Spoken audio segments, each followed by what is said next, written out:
So what I'd like you to do is I'd like you to scroll down here, and you see I've put up some x values for you to put into this quadratic here, f of x equals x squared plus x minus 6. And I'd like you to evaluate them. So I'd like you to put your work in here. So f of -2 equals, and then evaluate that function. What does it look like? And then calculate those values. So I'm going to pause, or I'm going to pause the video here and let you fill that in and find out what those values are, and I'll meet you back when you're done.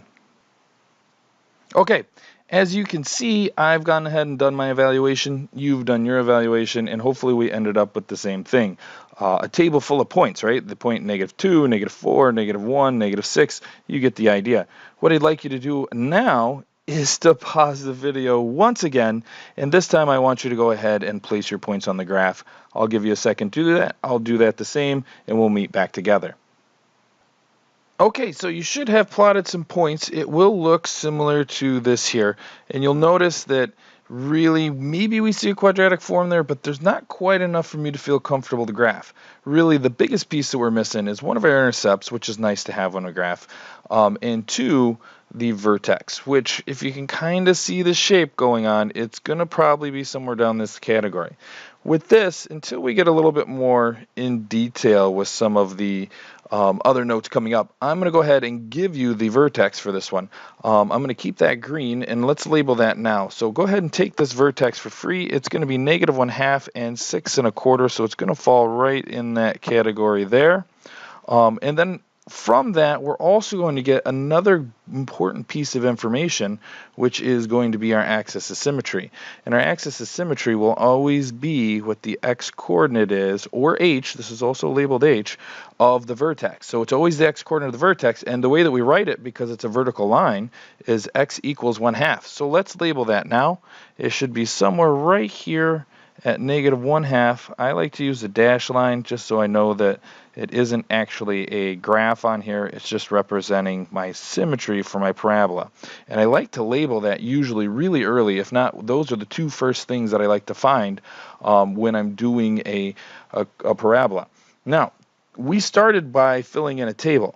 We will not, at the end of these notes, be doing this. Well, not this notes, but the unit. We'll be able to do this without making a table. But for today, the easiest way to graph these for us right now, and anytime that you can't find information, is to make a table, a valuation table, and graph your points. Always works. But the features and the tricks I'm going to show you will be super handy and make that faster. So we've almost got enough points here. You'll notice that I've got a couple ones colored. This blue one we'll talk about in a second, but this orange one, let's move to this. You'll notice that this is a 0 in the y-coordinate spot, which makes this an x-intercept, or a 0. And I've marked it down on the graph for us in orange over here. But now that we've got our axis of symmetry, guess what we get to do? We get to use the fact that there's symmetry here. So we're 1, 2.5 units away from the line of symmetry, so let's go 1/2 and then 1 and 2. That means that our other point, without doing any calculations, for free, really we got it for free, we didn't do any work, is right on the other side. Now we should feel pretty good because we can see a pretty clear quadratic shape. So let's go ahead and draw that in. Our quadratic shape should be rounded. It should not be V'd off. It should have a nice little rounded point to it, not really a V, and we're going to arc our way up. And so now we've got our parabola. Let's see if we can identify some of these coordinates from this graph now that we have it in front of us. I think we can label our zeros pretty easily. We can see that one is at 2 and 0, and our other one is at -3 and 0. Again, identifying those features. Our y-intercept, you'll notice that was the one that I was leading off with, or holding off on, is blue here. How do I know it's the y-intercept? Because the x-coordinate is 0. That's usually the easiest way to identify it. So in this case, our y-intercept is going to be 0 and -6. The intercepts are super easy to find because they do have those zeros involved. So nice, easy points. Let's move on to increasing and decreasing intervals. So if I look at this function from left to right, considering the x values, where are the y values going up? And if I'm drawing from left to right, like I'm doing right now, this is the section or the interval that this function is increasing. So I need to say those x values that it's increasing by. And if we look, it seems to be starting at the vertex here. So I'm going to use the x-coordinate of the vertex, which is going to be 1/2. And it looks like it's going up forever. So I'm going to say it continues to increase forever to positive infinity. So let's go ahead and write that. Remember, we use inequalities to denote that. And remember, the turning point is not part of the increasing or decreasing interval. It's quite literally the point of exchange. We've talked about this before. So we're going to take that negative 1/2, and we're going to say that we're less than, not included, to the x values all the way up to positive infinity. What that means is from negative 1/2, all the values in between negative 1/2 and infinity, it's increasing, and that's what's happening here. So the then decreasing would be the left to right section where the y values are going down. Again, that would be this segment here in yellow. So let's go ahead and write that section for us. And again, it starts out over here at negative infinity. And as I go across, this is always going up and it's always over here. So as I come across, it's always decreasing up until the vertex again. So I'm going to be decreasing from negative infinity, not included because you can't touch infinity, to x all the way over to negative 1/2. So there's our increasing and decreasing intervals. So let's talk that end behavior. We'll notice that our end behavior is going up and up. I will highlight it in red for you so you can clearly see it. Up and up. But we're going to use our fancy notation to denote that end behavior. So if you remember, it looks crazy, but it's pretty static, meaning that there's only really two parts that you have to change. So the way that we write this is we say as x approaches, and we're going to say the left side first, so we're going to say as x goes to negative infinity, which just means as it goes to the left, f of x, or our y values, are doing what? Well, we just drew two arrows going up, so we're going to say it goes towards infinity. And then we're going to say the right side, so we're going to say as x goes to positive infinity, f of x goes to, again, they go the same direction, so we'll say positive infinity again. That's how we describe the end behavior. All right, let's do domain. Domain's super easy for these. Domain for all of these parabolas, regardless if it's up or down, is super easy as in all real numbers. And we'll take the easy way out and use the bold R representing all real numbers, meaning that I can find this function forever to the left if I go. Even though it's going straight up, we know it's going to the left a little bit, and consequently, the same thing's on the right. It's still going to the right forever. So left and right, no matter where I look, for every real value, or every real number of x, I can find it.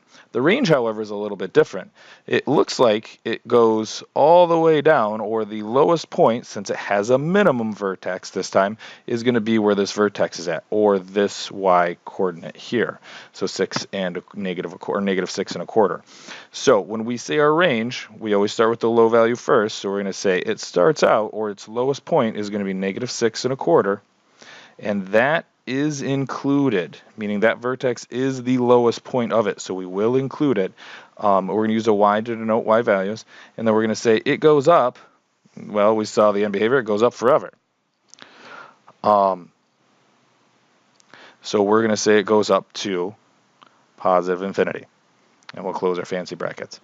All right, the last little bit I'm going to show you here, and we're going to flip the page, is we're going to change some forms. Okay, so now that you flipped your paper over, the one thing we're going to talk about now is that there are three main forms.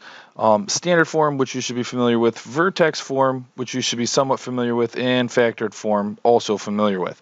The one that we're going to focus on today is, well, all three forms, but we're going to try changing forms for them from whatever form they're in to standard form. So that's going to be our goal really quickly, and we'll expand that process as we go. The reason for this is that each form gives some information. Obviously, the vertex can be found in the vertex form. Factored form, as we know, is going to show us x-intercepts, and standard form has lots of goodies as well. So each form has a benefit. So sometimes we change forms to find information. All right, so let's go ahead and do that. Looking at this one, we're trying to match our largest degree on the left, our linear in the middle, and our constant on the right, and we'll notice we don't have that in this particular form.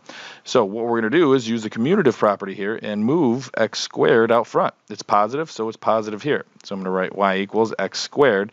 My linear term should come next. It's negative, so I'm going to write negative 2x, and then, of course, a positive 1. All right, great.